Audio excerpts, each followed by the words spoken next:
And that's one of the things about religion that we have to remember when we're talking about that makes it such a hot topic issue is because we're talking about law. Who gets to be God? Who gets to be God's deputies? Who is the Most High? Who is the divine authority?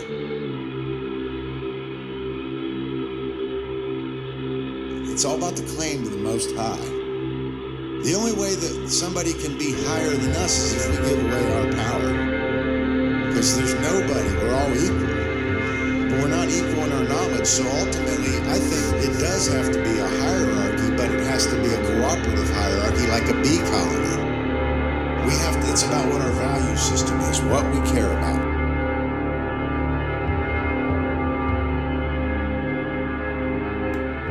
Hello, Hive Mind. Today is October 28th, 2020.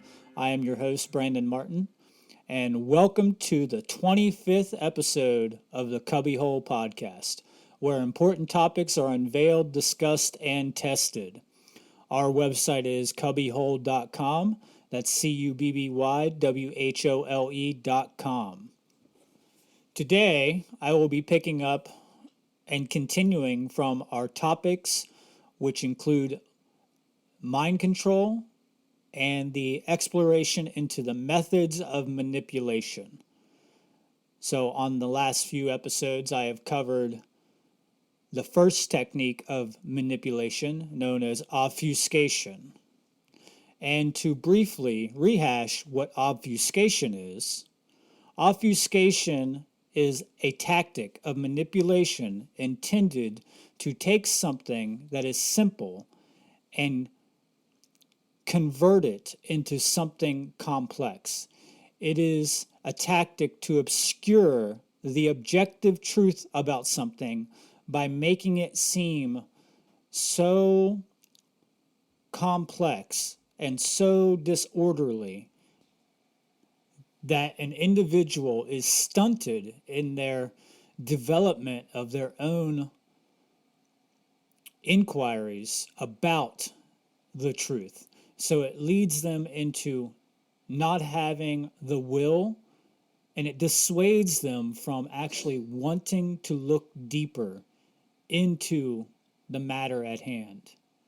So obfuscation is used to make sure that the viewer, that the individual that is receiving the information does not dig deeper into what the actual truth is. We also spoke about the obfuscation of principle with law, dominion with punishment, gnosis with belief, truth with authority, the individual with culture, and good with evil. These were all the obfuscation examples that I gave in the last show. There is a plethora of examples of obfuscation that one could give, but these were the ones that I feel were the most critical at this point. I had thought of a few more to add, but considering we just don't have enough time to cover all the examples that I wanted to lay out, maybe we will in the future, but I'm pretty sure individuals listening to this show should be astute enough to start to see where obfuscation is affecting their lives and their choices. So today we are going to be moving on to the next method of manipulation, which is worldview poisoning. Worldview poisoning can be simplified down to the repetitive application. Worldview poisoning can be simplified down to the repetitive application of certain ideas and concepts so that people start to become egoly attached to these erroneous and false dogmatic ideas about the concept of human nature. The purpose of this is to get people attached to the idea that human nature is innately and inherently damaged or evil. That we are born with this dogmatic religious idea of sin, which is absolutely not what human nature really is. This is entirely a method of worldview poisoning. We do not come into this world evil or with sin. We are conditioned by the bad information that we accept as true that has come down from the people that have came before us, which alters our view of ourselves and it alters the view of our world, which we operate in. So worldview poisoning is about the obfuscation, if you may, of the true human nature with a dogmatic human nature. Human nature is fundamentally good. It is nurturing. It is protective. It is harmonious. This goes back to the old argument of nature versus nurture, and it is primarily nurture. And through a study of epigenetics, we can understand the science of why it is primarily nurture. But human nature is programmable. It is conditionable. So we really have to understand that the information that is instilled or programmed into the mind of a child at an early age, specifically around the formative years, really determines the way that that individual is going to make decisions as it develops and grows and raises itself in consciousness. But human nature fundamentally is about raising each other, raising ourselves and raising each other in consciousness. If you ever have doubt about this, just hang out with some kids. Look at what they're trying to do. They're trying to raise their consciousness.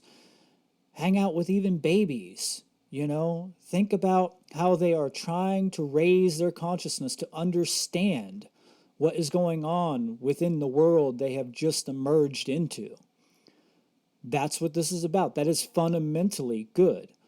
Understanding what is going on, understanding itself and the environment in which the self operates in. So the idea here is to twist the natural nurturing state so that people do not care about what is being programmed into the minds of their children. Human nature is neither inherently good nor inherently evil. Instead, we should consider the operating conditions or the environment in which the human being exists, which influences the behavior to a great extent, thus creating the current human condition. So human beings are programmable, much like computers are. Now, I'm not saying we are computers, but I'm saying that we operate similar to computers. Like a computer, if a human being has a bad file system format, which go back to what I said earlier about the formative years, laying the format down, and a bad operating system being the culture, and bad software programs being the belief systems or the axioms that an individual will be behaving from, their output onto the screen of life into manifested reality will also be bad. And it will contribute to the deteriorating conditions on a mass scale. Garbage in is garbage out, and quality in is quality out. especially when it pertains to the mind and behavior of an individual. Another way worldview poisoning is applied is by getting an individual to identify and become attached to a value-based system that relies upon money or currency and or the possession of certain items. So an individual's identity and self-value, the way they perceive their own worth in the universe, is defined by a monetary status in society or a possessional status in society. How many things do I have or own, which defines how much my worth is in society? Do we look at ourselves and say, my value is based upon how much money I have in my bank account or in my wallet? How many cars do I have? What kind of house do I live in? What kind of clothes that I wear? What kind of materialistic possessions do I have that I gauge my individual value off of? Or do we recognize that inherently and innately that no value can be placed upon the individual, that no value can be placed upon the individual because the individual is of infinite value? The individual is an expression and a component to the infinite consciousness having an experience in the physical domain. Do we gauge our individual value based upon our level of consciousness? If we did this, then we would not be mind controlled, because then we would understand our true potential as spiritual beings here. One reason is because we will recognize the spiritual nature in others that we are around, which is encapsulated in the phrases Namaste and Ubuntu. Ubuntu is an Egyptian word that means I know myself by knowing another. That's the general definition of it. I know my spiritual value because I see the spiritual value within others. And then I know the spiritual value within others by knowing the spiritual value within myself. It's a closed loop cycle. Namaste could be said to mean that which is divine in me recognizes that which is divine within you. Another method that they poison our worldviews is by getting us to believe that change is impossible, that there is no possibility to ever create real, substantial change in our system. What is impossible is to keep up with how much change is actually occurring right now. It is far too common that I often hear, change is impossible. Why do anything at all? Why do you do the work you do, Brandon? Why do you put it out there this way when you have to know that there is no hope for change, that there is no way we can change anything going on? One reason that they think this is because people have instant gratification identification. They want to have the change visibly in their own presence immediately. They want to be gratified at this huge level that this change is going to magically happen all over the globe out of nowhere.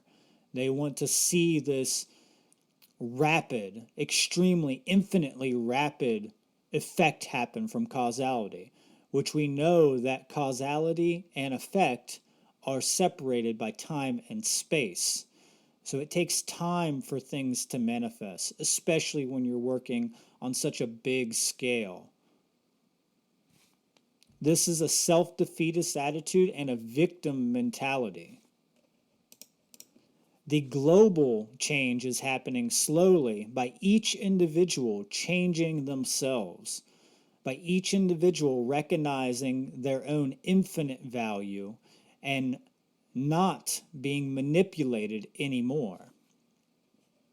Change can only happen at a global scale by us transmuting ourselves and essentially and metaphorically becoming the butterfly. Now, this one really plays into the death of the imagination that Nathan spoke about. Because if you can't imagine that change is possible, then you cannot manifest the change that you cannot imagine. All things start in the mind. And until we can see it in the mind, then we will never see it in physical manifestation by our own hands. As Gandhi once said, be the change that you want to see in the world. So we're going to move on to the next method of manipulation, which is preying on primal fears. Manipulation of our primal fears, which are stored in our subconscious mind. Our primal fears, which are stored in our subconscious mind, are fourfold. They are the fear of darkness, the fear of predators, the fear of abandonment, and the fear of chaos. The sorcerers and the controllers of our world know exactly how to prey off of these subconscious primal fears. And the way they do this is by understanding exactly how we will react in the face of these specific primal fears. So these sorcerers completely understand that we try our hardest to avoid these 4 primal fears. So as an example of the manipulation that takes place with these 4 primal fears, one could look to the problem, reaction, solution idea, where there's a problem that's set into motion and then we react to it based upon the level of the problem will give us the determining of the level of reaction that we produce. And then there is a synthetic, predetermined agenda already ready, handed to us by the actual initiators of that problem, which actually gives them more power and more control over us in the end. As another example, I enter into discussion the sun, which is man's best friend. There literally would be no life on this planet and could not be any forms of life without the sun. The sun provides us with food, energy, light, heat, warmth. It provides us with so many things that are required for us to grow and evolve here. The ancients understood this completely, and this is why the sun was held to such a high status in many ancient cultures. It provides the energy that is needed for plant life to grow. So when winter comes, we have the inverse of that. We have everything dying off, everything getting colder. The sun is moving farther away from us, so everything is getting much colder. There's not as much light. There's not as much energy. And this leads to the scarcity of food. So in the animal kingdom, a lot of animals will start to encroach on other animals' territories and really start to become predatory. This leads into the next one, predator. So we started with darkness, the sun goes down, which wraps into predators coming out, which is an association. These are not absolutes, these are just simple association. So when this takes place in ancient cultures, the strong father and male dominant figure, the strong figure, would be looked to for protection. So the masculine figure would be the primary target for those that are in fear of the predators and of darkness. So if the father figure, the protector, is not present, then the individuals who are looking for that protection are exposed. they are vulnerable to the predators. So this is all where the fear of abandonment ties in with this.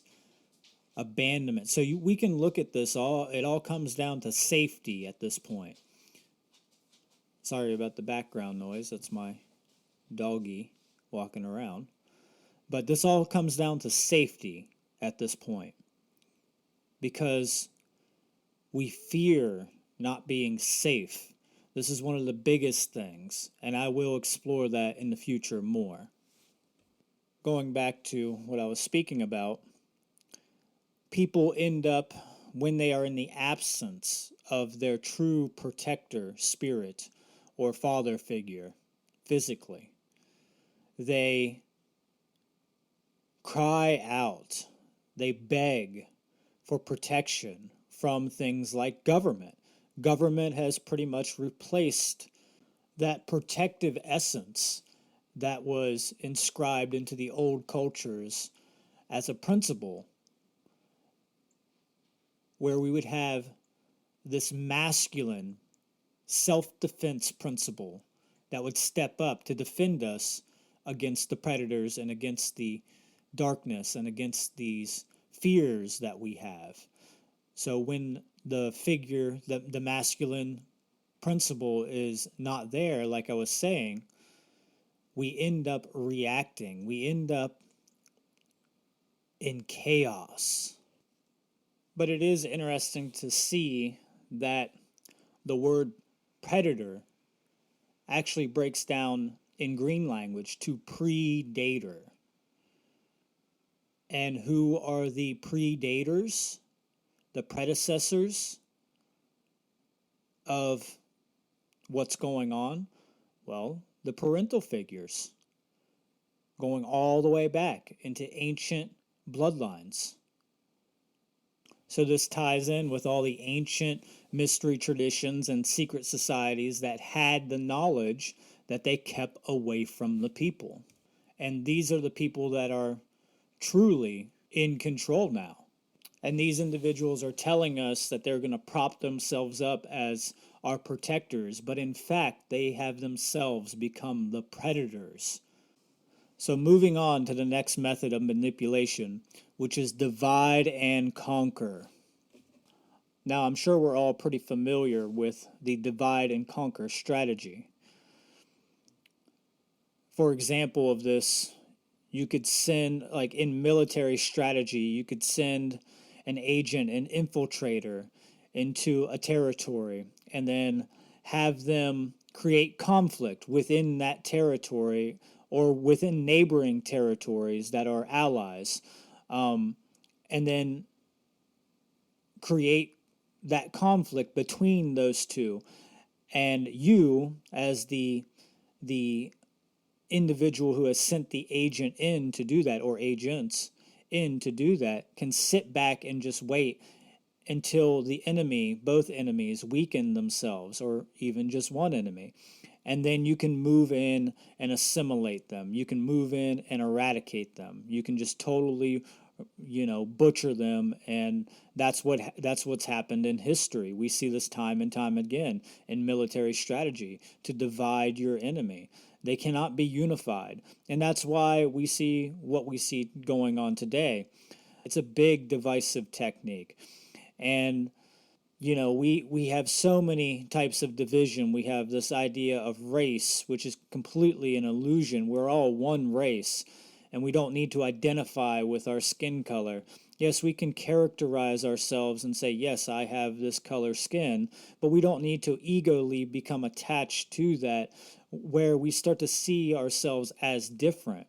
And when we start to identify that way, it's no different from that identification with monetary value too. It's materialistic, and it limits our ability to grow and understand our true connectiveness to the all, because we are connected to each and every one of us. We are the human race, and we don't need any of those types of divisions. But, money divides us, status and society divides us, color divides us, sex divides us, really trivial things divide us on all over the scale. So the idea is to get people fighting amongst themselves so that they do not have any reserves or strength left to fight the real enemy, to fight the real battle. And that's what's going on, especially today in our current society, is that everybody is fighting with each other and not unifying under the one task of ending slavery. And one reason why we're not unifying is because we don't understand these principles, the principles of natural law, and living in harmony with these principles. We don't have the ancient knowledge that these sorcerers have withheld from us for tens of thousands of years. They divide us through things like religion, which is one of the biggest things that they use to divide us with. They divide us through class. They divide us through political ideologies. They divide us geographically. This is also known as balkanization, where they go in and balkanize to break up a state or a location that has been targeted, that has been unified, into smaller fragments. And then you get everybody through the ideas of moral relativity to start to fight with their neighboring states. And this is what's happened in America. I mean, that's why we're the United States of America. America. This has happened all over the world. They also divide us through this illusionary concept of nationality. You know, Canada versus America, Mexico versus America, etc. They will do anything to get us to see ourselves as separate, because as long as we see ourselves in a separatist mentality, then we are going to be very weakened against our true enemy. We're not going to be unified in our task to help end slavery. So this is why they use mind control. This is why I'm here to explain these things to you, because I hope to influence you and help to raise you up to see what is going on so that we may make a change together, so that we become unified. So now we're moving into the next method of manipulation, indoctrination. We have obfuscated true education with indoctrination. Our Western culture, and it happens more so in the Western than in the Eastern, but in our Western culture, we tend to be more in a left brain modality. Now, I've talked about the brain imbalances and what it does to our behaviors when we're in a chronic left brain versus a chronic right brain imbalance. But our Western culture steers to push us more into the left brain. So it's an indoctrination into the left brain modality of consciousness. As we see in most schools, luckily this has started to diminish lately, but for a very long time, the things like arts or anything creative would get cut in favor of things like math that would never really serve you in your everyday, streetwise lifestyle. Now, I'm not saying you don't need some mathematics, but I am saying that the focus primarily on such a thing as math in favor or versus something such as art or music can be very devastating, because it puts us in that left brain imbalance. We need a holistic way of teaching people so that we have the whole brain becoming activated. We need the whole brain to be activated and lit up so that we are reaching our highest levels of intelligence, and pushing ourselves into one hemisphere versus the other does not do that for us. So modern education is really indoctrination that looks to create obedience, that looks to create conformity. You are rewarded because of memorization rather than the ability to think and to reason. This is what some of the mystery schools had intended to do with their process of initiation, which is kind of what we're doing on this show. This is a process of initiation, and this show is intended to help holistically stimulate your brain and your consciousness on a multitude of levels so that you can help to develop new neural pathways and to generate better behaviors and better results in our world. Like I said, we have outcome-based education system rather than an intuitive and intellectual-based education system. Everything in modern education tries to push you into ego-identified roles in society, things that we call and label jobs, right? What it really is retardation. It is there to slow our intuitive and creative processes. And this is because it is half-brained. So it's literally pushing you into a half-brain modality of consciousness. Unfortunately, we are at the end of this episode. Now, I will be continuing with indoctrination on the next episode. Hopefully, you have found clarity and value in the information I've shared here with you today. And, of course, you can find our shows, presentations, and updates at the Cubbywhole website. That's CUBBYWHOLE.com. And also, please make sure to keep your eyes out for future shows as we go further into mind control techniques and weapons of manipulation or methods of manipulation. Also, just a reminder, a new show comes out every Monday at 6 p.m. Pacific Time and every Friday at 12 p.m. Pacific Time. Stay tuned for more, and thank you, and keep transcending dogma.